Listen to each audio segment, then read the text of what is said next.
on there spitting his like, oh, how tough he is that he got shot, man. Just, I swear to God, these people be dry snitching. It's so crazy. Like, and then he talked about like how gangster it is to just sit on the block, you know, and then call your ops. It's like, what?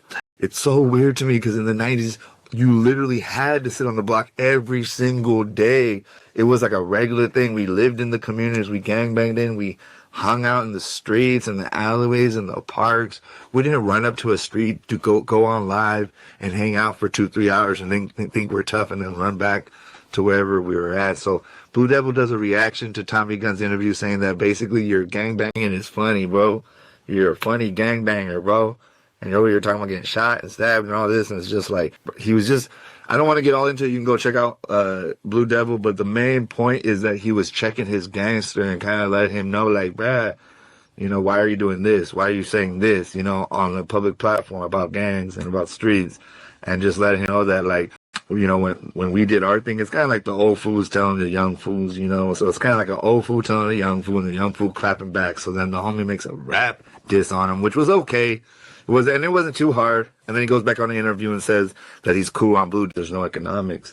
There is, right? But it's all taken up. It's all saturated. So after a big city, you can't make it there. You got to keep going up north, go up north. And that's what happened.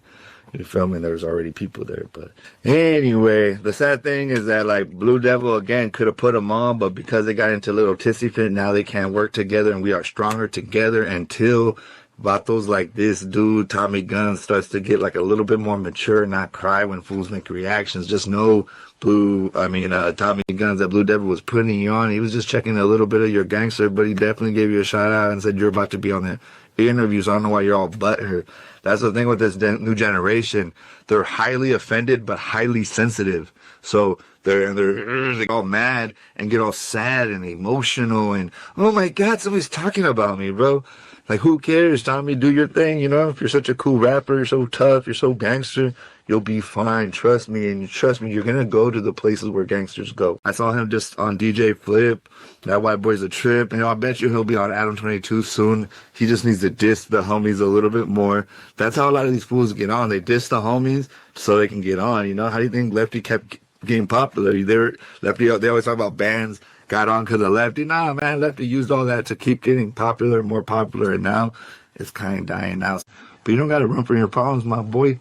And you don't got to make diss records against podcasters that are just trying to give you a little bit of game. But hey, that's the way of the world. That's how youngsters are. Let me know if you like Tommy Gunz, if you think he's out of line for tripping on Blue Devil, if you think Blue Devil was bad for checking his gangster, kind of saying like you're kind of lame, how you're talking on the interviews. But that's, you know, how a lot of young fools are. And let me know about what you think about the fool community. Hey, tell those fools to bring back some of the old interviews.